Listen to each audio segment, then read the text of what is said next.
Ce Quick Debunk rapide numéro 15 vous est présenté par Sirius Turbine.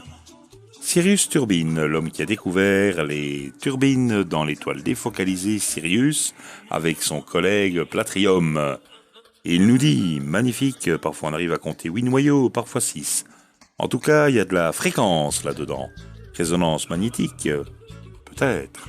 Merci. Et Sirius Turbine nous revient avec une nouvelle coxigru qui vaut son pesant de cacahuètes. Découvrons cela ensemble. Bien entendu, toute théorie de la Terre plate qui se respecte a besoin de son animation 3D.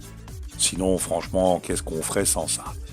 Donc voilà, c'est une animation 3D qui démontre les mouvements apparents du Soleil et des planètes autour de la galaxie.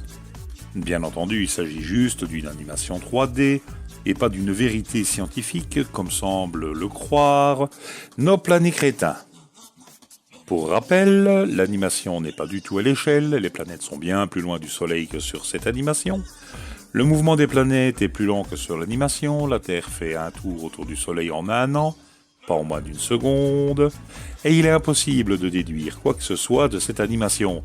C'est juste une représentation, ça n'a rien de scientifique. Mais bon, ça n'empêche pas les planètes crétins d'essayer quand même. Ensuite, que serait une théorie planécrétine sans un bon complot ? Et voilà, nous retournons à la station Nomayer, station qui se trouve en Antarctique, dont la localisation est inconnue, mais nous avons une belle photo, ainsi que la localisation. Pas chercher à comprendre.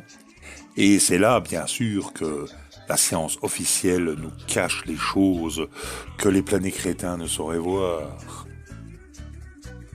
La station est tellement secrète qu'elle possède des caméras qui pointent sur l'horizon, de manière à ce que chacun puisse voir ce qui se passe en Antarctique.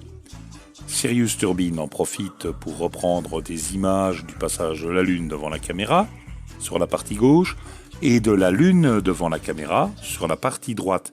Et oui, il s'agit bien de la Lune et pas du Soleil, et Lune sur une phase plus importante, donc plus lumineuse. Mais c'est pas grave, après tout le monde peut se tromper. Alors on en arrive à voir que le mouvement de la Lune et de la Lune est assez comparable au mouvement des étoiles. La Lune suit vraiment les étoiles, c'est assez parallèle. On se demande pourquoi les étoiles et la Lune sont à la même vitesse. Quoi ? Donc, conclusion, si vous repassez cette belle simulation du système héliocentrique moderne, vous savez la chose au début, la tournicotis avec les planètes, êtes-vous sûr qu'elle porte crédit de ce qui est observé ? Ben non, on l'a bien dit. La Lune tourne autour de la Terre qui tourne autour du Soleil. Oui, jusque-là on est d'accord. Ou la Lune et le Soleil tournent au-dessus de la Terre. Non, là on n'est pas d'accord. Mais en fait, ce qu'essaye de nous dire Sirius Turbine, tout simplement, c'est que si tout tourne dans le système solaire comme sur son animation, la Lune ne devrait pas suivre les étoiles à la même vitesse. Mais il oublie un léger petit détail, Sirius Turbine. Dans le modèle de la Terre sphérique et le système héliocentrique, la Terre tourne sur elle-même en 24 heures, soit d'un angle de 15 degrés à l'heure. Ce qui signifie que les étoiles semblent donc se déplacer sur la voûte céleste de 15 degrés par heure. Dans le cas de la Lune, il y a une toute petite exception.